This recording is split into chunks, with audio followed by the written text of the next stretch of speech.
Senate Democratic Leader Chuck Schumer stepped to the microphone to rally a crowd of President Donald Trump's opponents in New York's Battery Park on Sunday.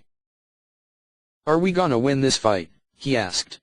The cheers Schumer got back were mixed with jeers. "Stop voting for his nominees," an attendee shouted back. The episode showed the pressure Democratic senators face as they head into another week of votes on Trump's cabinet nominees.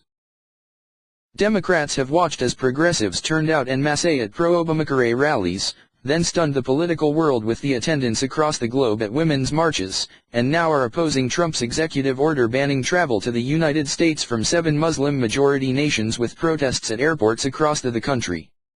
The protesters' and activists' loyalty, though, is to their causes, not to Democrats, and what binds them is their strident opposition to Trump. They are demanding total opposition to the president's cabinet nominees, and turning their fury on Democrats who don't fight Trump tooth and nail. On Monday, Schumer outlined the cabinet picks he would vote no on, in a Facebook post. Rep. Mick Mulvaney for Budget Director, Rep. Tom Price for Health and Human Services, Steve Mnuchin for Treasury, Scott Pruitt for EPA and Andy Puzder for Labor have repeatedly shown they will not put the American people or the laws of our nation first, and I will vote against their confirmations. Even the party's liberal icons like Senator Elizabeth Warren of Massachusetts aren't getting the benefit of the doubt.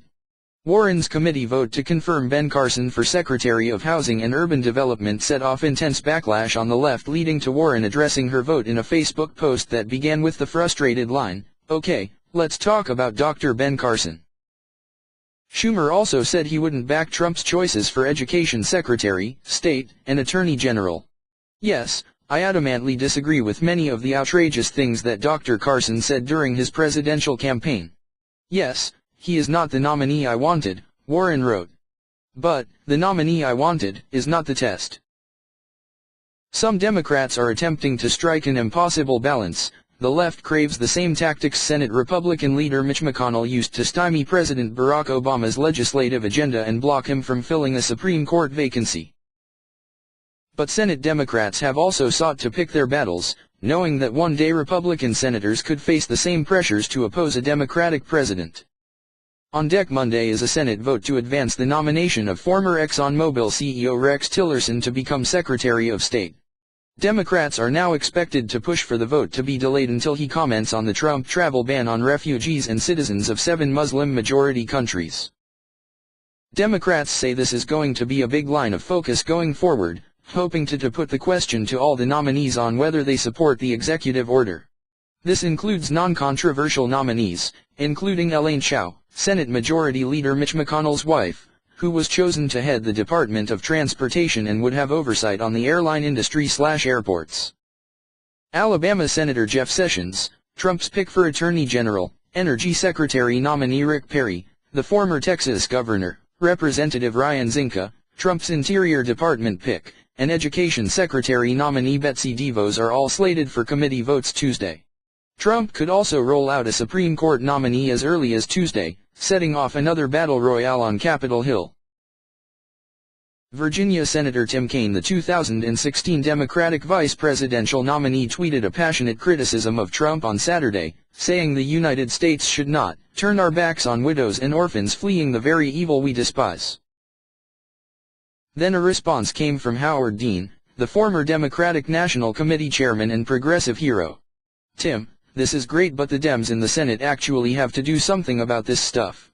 You are being left behind by your base," Dean wrote. Kaine defended himself Sunday on NBC's Meet the Press, arguing that opposition to Trump's cabinet nominees is so fierce in part because of Democrats' tough questioning. "We are holding Trump nominees' feet to the fire, demonstrating to the world that many of them are either unqualified or extreme or ethically challenged. And I'll tell you, Chuck, I have never seen calls to my office from folks the way I've seen them over these cabinet nominees," Kaine told host Chuck Todd. "And that's because a lot of us on the Democratic side are cast in a spotlight on what they're doing." The real test of Democrats' reading of the national mood, though, will be a set of 5 red state senators up for re-election in 2018. Missouri Senator Claire McCaskill, Indiana Senator Joe Donnelly, Montana Senator John Tester, West Virginia Senator Joe Manchin, and North Dakota Senator Heidi Heitkamp. Dean wasn't the only Democrat calling on the party's senators to block Trump's nominees. Dan Pfeiffer, a longtime top Obama aide, tweeted that Democrats need to oppose Trump nominees including Sessions.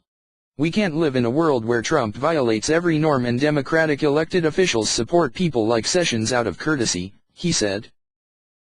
In Battery Park on Sunday, Linda Sarsour, a Palestinian-American activist and former Bernie Sanders campaign surrogate, said that any Democrat who voted to confirm Sessions should expect a primary challenge next time they're on the ballot.